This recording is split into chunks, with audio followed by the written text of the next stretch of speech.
మద్యం దుకాణాలు కావాలని బెల్ట్ షాపులు కావాలని ఉద్యమిస్తారేమో అనుకున్నాను కానీ కొంతవరకు సంతోషం. నెల్లూరు జిల్లా ఆత్మకూరు ఎక్సైజ్ ఆఫీస్ ముందు బోయల సిరివెళ్ల గ్రామస్తులు ఆందోళనకు దిగారు. తమ గ్రామంలో విపరీతంగా మద్యం బెల్ట్ షాపులు వెలిచాయని ఆవేదన వ్యక్తం చేశారు. ఎక్సైజ్ శాఖ అధికారుల ప్రోత్సాహం తమ గ్రామంలో ఎక్సైజ్ శాఖ అధికారులు ప్రోత్సహించడం వల్ల తమ గ్రామంలో విచ్చలవిడిగా బెల్ట్ షాపుల్లో మద్యం విక్రయాలు జరుగుతున్నాయని ఆరోపించారు. ఉన్నతాధికారులు స్పందించి తమ గ్రామంలో బెల్ట్ షాపులు నిరోధించాలంటూ వాళ్ళందరూ రోడ్డెక్కి ఉద్యమించడం అన్నటువంటిది ఇక్కడ కీ పాయింట్.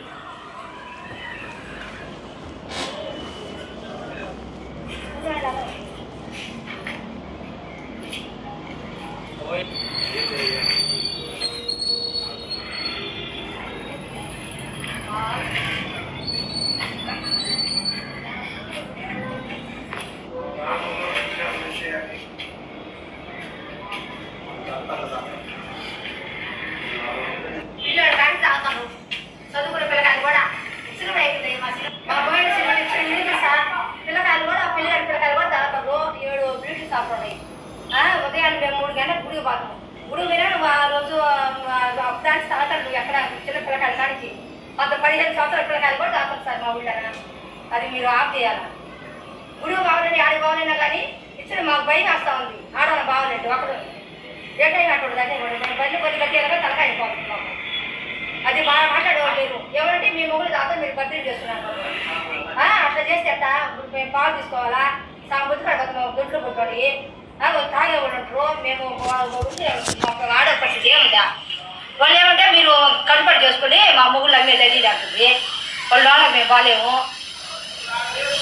అది మీరు ఆఫ్ చేయాలి సార్. మీరు ఒక్క అమ్మతానే ఉంటుంది సార్. ఊళ్ళో నుంచి రోడ్ల వరకు అమ్మతానే ఉంటుంది సార్. 10 మంది వరకు పెళ్లి కాని పిల్లలు కూడా అమ్ముతుంటారు సార్. ముందు అప్పిస్తుండ్రు మళ్ళీ తర్వాత ఇస్తారని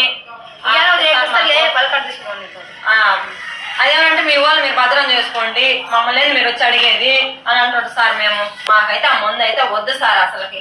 అది సార్ మేము అందుకని మేము వచ్చినాం సార్ ఇక్కడికి.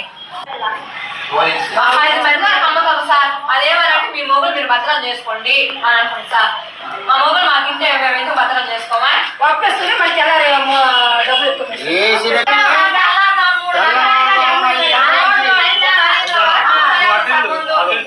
మమ్మల్ని మొదలు లేకుండా చేస్తారా మమ్మల్ని ఏదైనా చెప్పండి సార్. మాకు అది మా ఊళ్ళో బయట ఉంటే రోజు ఒకసారి రాదు సార్. ఊళ్ళో ఉంటే అప్పుడు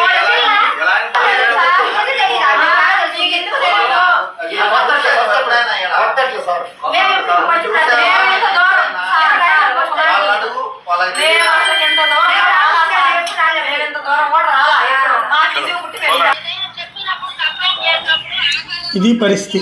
బెల్ట్ షాపుల దగ్గర చిన్న పిల్లలు కూడా తాగుతున్నారు. అక్కడ బెల్ట్ షాప్ అంటేనే అక్రమమైనటువంటి షాపులు ఏమీ లేవంటే ఇప్పుడు ఉన్నటువంటి కాన్సెప్ట్ని ఇక్కడ ప్రొజెక్ట్ చేసుకొచ్చారు. ఏదైనా సరే దీని వలన తమ ప్రాంతాల్లో నష్టం జరుగుతూ ఉంది. ఈవెన్ ఆ బెల్ట్ షాప్లో అడిగితే మీ ఆయన తాగకుండా చూసుకో, మీ పిల్లలు తాగకుండా చూసుకో, మీ ఇంట్లో వాళ్ళు తాగకుండా చూసుకో, మా షాప్ వద్దంటే ఎట్లా అని ఎదురుగా దెబ్బతీస్తున్నారు అన్నటువంటిది చెప్పుకొచ్చారు.